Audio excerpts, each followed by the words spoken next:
So we've arrived here at Oxford Parkway, where we're parking our car and we're about to get the train into Oxford to go and check out this museum. Probably the best violin museum in the British Isles, the Ashmolean. And then we've got a little surprise in store as well.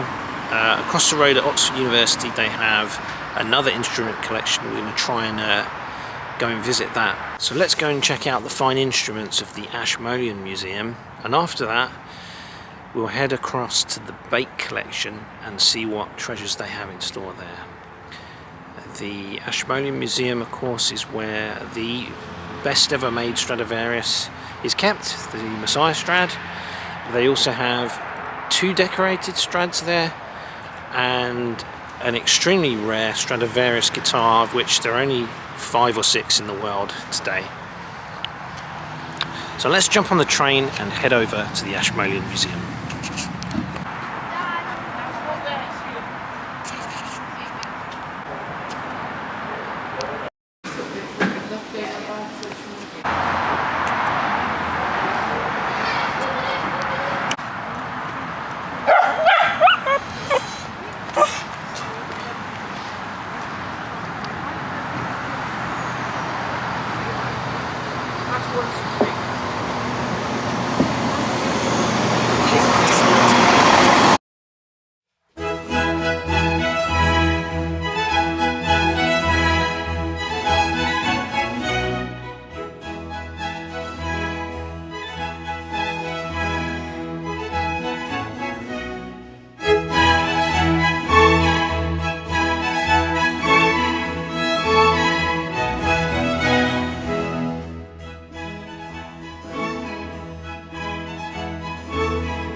Viola.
Jerry Violin.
Bate violin, 1649.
The Allard.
1816.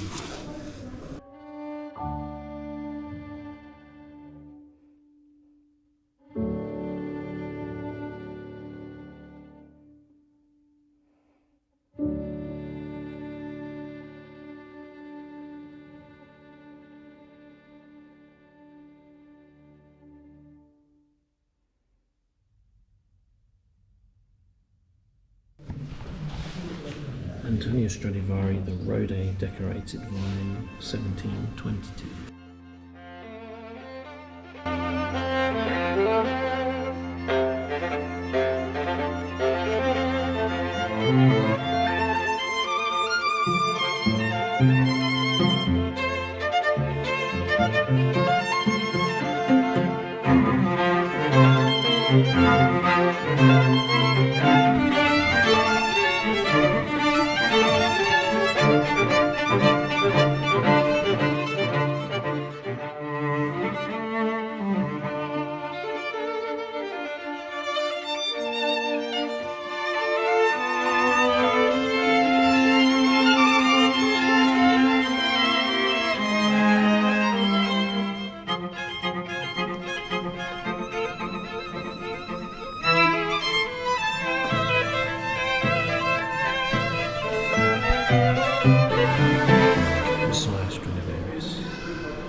So I'm here in a hotel I'm staying at, which really is a pub with bed and breakfast basically. A very old building. It's called the Bear and Ragged Staff, and it's just outside Oxford in a rural place called Cumnor. And I've just had a little walk with Teddy the dog, and it's looks like quite an affluent area, very beautiful around here. And so yeah, this is quite a nice place to stay if you're visiting Oxford. You will have to drive to it, and it's about a 30-minute drive from the Oxford Parkway, where we actually parked our car yesterday to get on the train to go to Oxford. The train from Oxford Parkway was really dead simple, just one single stop, and then you get off at Oxford Station and we're about 12 minutes walk from the Ashmolean. What else can I say about this Bear and Ragged Staff pub hotel where we stayed? It's really, if you like this kind of old style, really great. So overall the stay here has been excellent. The room was a little warm in the night, so I probably could have done with turning this radiator down a little. But we did decide to have a meal here last night after our day in Oxford. The meal was excellent. Obviously English pub meal style, but a very good quality food. My wife and I actually had a sharing posh fish and chips for two, which had monkfish, herring and sea bass with little pots of mushy peas and curry sauce and tartar sauce and some fries. So it's like the first time I've ever had a sharing fish and chips, and I had a couple of pints, 2 different pints of their ale that they have here, which was very pleasant. So going back to my thoughts on the Ashmolean and the Bate collection. The Ashmolean is by no means was it the first time I'd been there. Been there several times, probably about 4 or 5 times, but this time I was actually able to really focus on the filming aspect of the instrument. I shot the film with this camera, my Sony ZV-1F, whatever it's called, but also with my GoPro and with my phone, just to make sure that I didn't mess up any of the footage. Obviously a highlight when you're at the Ashmolean is seeing the Messiah Strad, seeing the 2 decorated violins, realising actually for the first time that the Cipriani Potter is a small violin compared with the Rode, with the Cipriani Potter, which is an earlier decorated Strad. Stradivarius made a much smaller violin, but I hadn't noticed it before. This time I actually read the text properly below the instrument. They're okay with me filming in there as well and taking my time.